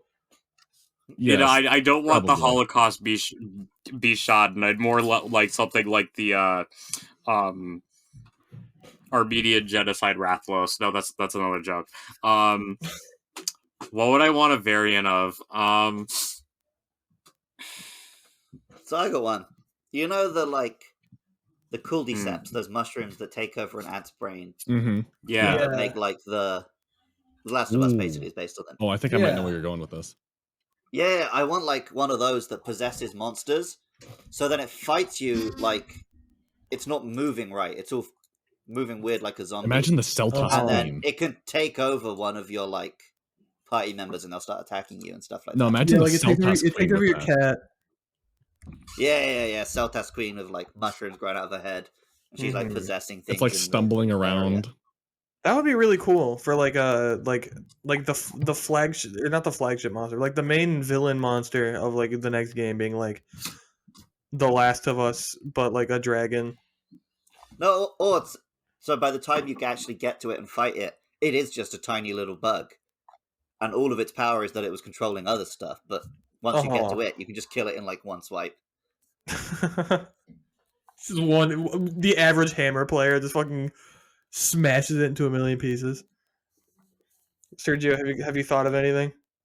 How about maybe a different Valstrax variant? Because it's called the Crimson Glow Valstrax, but that's just the default one, unless I'm stupid and there's another Valstrax somewhere. I mean, maybe there's the default. There's the base Valstrax. It's just not in World or not in Rise. Only the Crimson Glow. Rise. Only the Crimson Glow Valstrax is in Rise. Yeah, I didn't know there was a regular variant of it. Yeah, no, it just doesn't glow crimson, I guess. Yeah, maybe like a Valstrax variant, except maybe it's like a wingless Valstrax that's just like a rocket car. It's got the booster in its tail and it just zooms everywhere. It's got its booster in its ass. Like it has an attack where like you're at the top of the map, it just starts like zigzagging and zooming across the map to gain speed, and then you just see it zoom from area 1 and just smash into something, creating a big AoE. Can we have a Sonic Speed Valstrax that is blue and can roll at you? Blue Volvidon. Mine would be the only thing that's coming into my head. I don't have a description for what it would be, but the only thing that's entering my brain is the phrase "Swagnamala," and I want you to do with that what you will. I don't know what the Swagnamala would do, but I imagine he wears like a Yankee cap, like a New York Yankees cap, and he's just like. He does like sound damage, I guess. It's all this SoundCloud rap. He blasts Eminem at you. I want a Kezu that's like the most fucked up and despicable Kezu ever. I want like a fire standard Kezu, like a fire Kezu. The Burning Touch Kezu. I had an idea where a Monster Hunter game should have human villains. So, like, maybe, like, monster riders or, like, a mad scientist who managed to make some monster hybrids. It's Jason Bourne. He's got a Glock. Christ, it's Jason Bourne. Yeah, when are we gonna get the bow pistol? It's just a Glock 17. It's like the Freddy Faz Glock.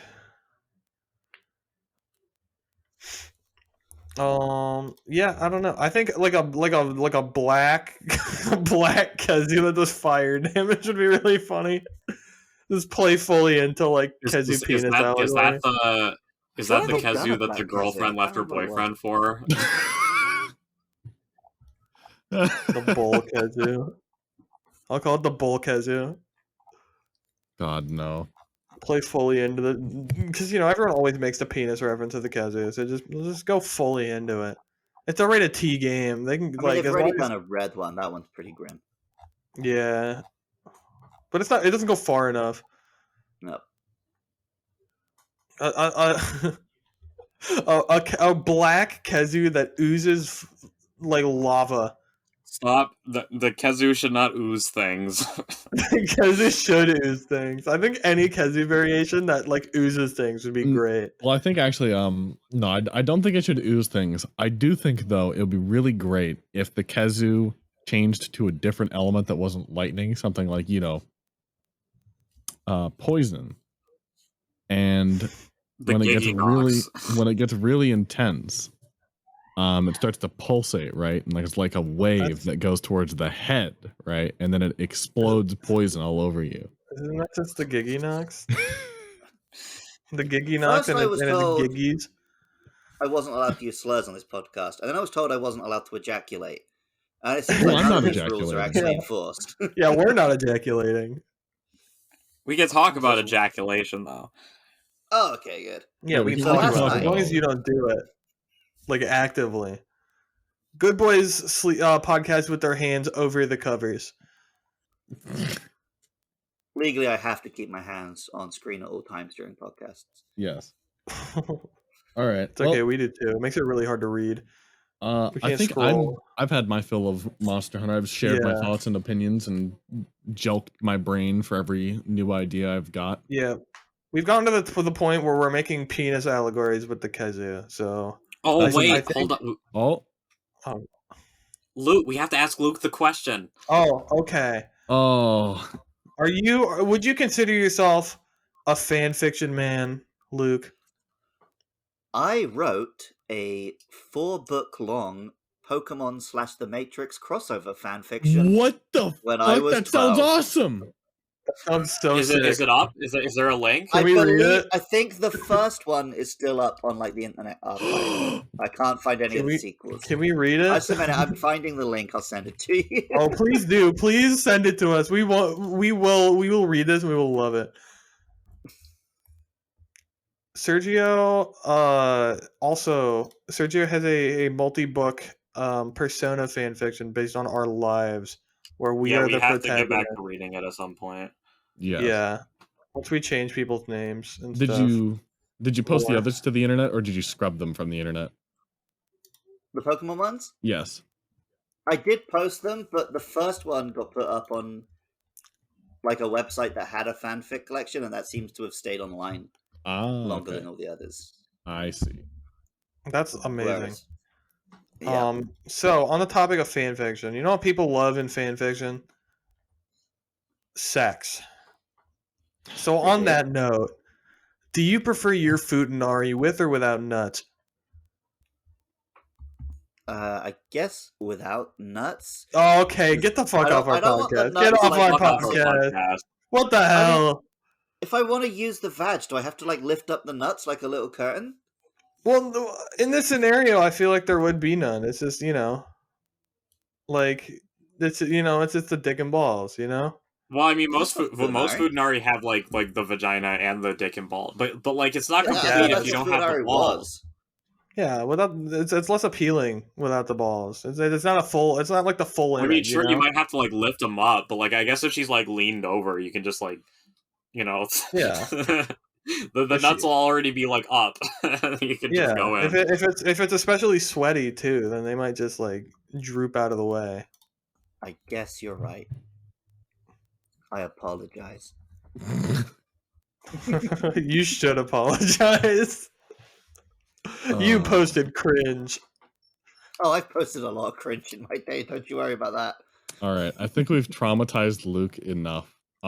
Please, so please we're gonna post give you that Pokemon Matrix fanfiction. We would love to read that. When I find it, I would DM you it for sure. Oh, for sure. That'd be amazing. You have the floor. Do some shilling. Where can we find you? Where can we reach you? Where can we hear you talk about Monster Hunter? By plugging my Monster Hunter podcast. You can find it on Twitter at Monster Mash Pod. It's also on YouTube, Facebook, Spotify, Apple Podcasts. Just search Monster Mash Podcast. Make sure you search Monster Mash Podcast, not just Monster Mash, or you'll get the song. We did not think about SEO. Or you'll get the mash. You'll get the Monster Mash. I also do a Pokemon podcast. You can find that one on Twitter at Luke Loves PKMN. Maybe we'll bring you in for a Pokemon episode if you're ever down. Oh yeah, like I said, you can bring me in to talk about my Pokemon Matrix fanfiction if you want. Okay. I'm pitching this now, so it's on record. I'm assuming as a Pokemon fan that grew up in like the last 30 years, you played ROM hacks.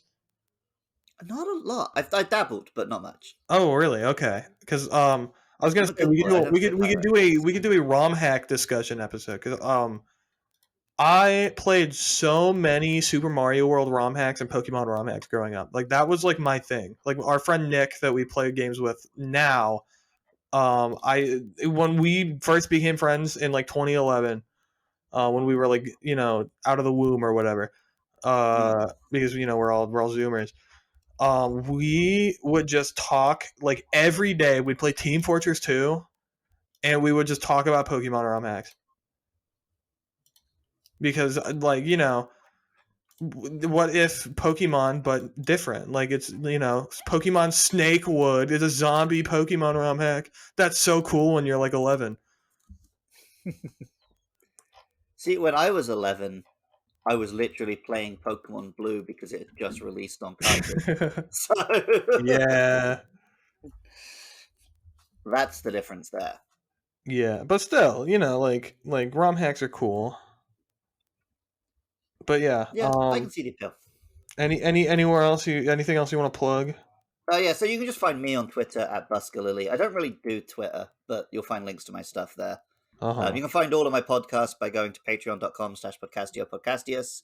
I'm not expecting you to donate, but that's a good place to find the links. And if you want to see pictures of the Japanese countryside, follow me on Instagram at BuskerLily. But also, if you are going on his Patreon, you might as well throw like $1. I don't know how Patreon works. We don't have one. Maybe we'll make one. I only made one when I did because it was right before they changed the rules, and this way I got grandfathered into the version where I get more money. Oh, why didn't we do that? God damn it! I love making more money. I think I'm at the point where the Patreon does actually cover all the hosting and stuff, so I'm not too bothered about getting any more. That's fair. Do you pay? Do you like pay to be on certain things? Like, is that how that works? I don't know. We use Trista, so we pay, but the pricing is based on downloads, not uploads. So we can put as much as we want on there, and then if we ever get popular, then they might up our prices. Yeah, we use Anchor, so they do everything fucking for us because we're.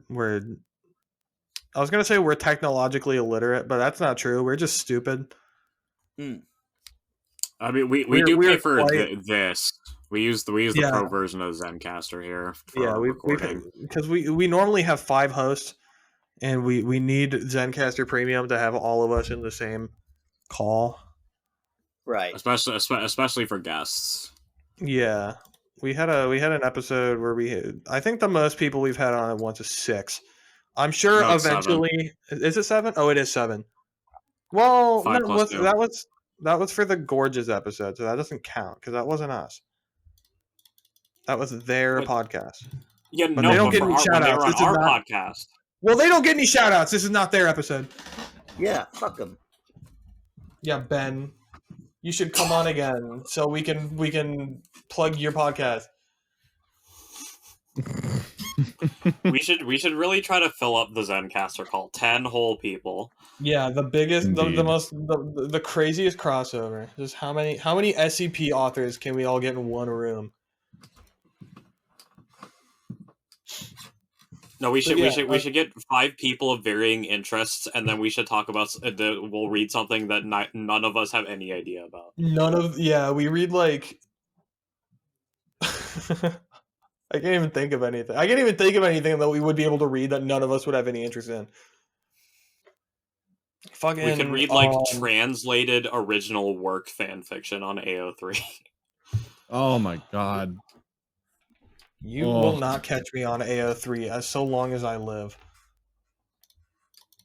Alright, end the episode, please, God. Yeah, I have nothing else to add, so the episode is now over. Goodbye!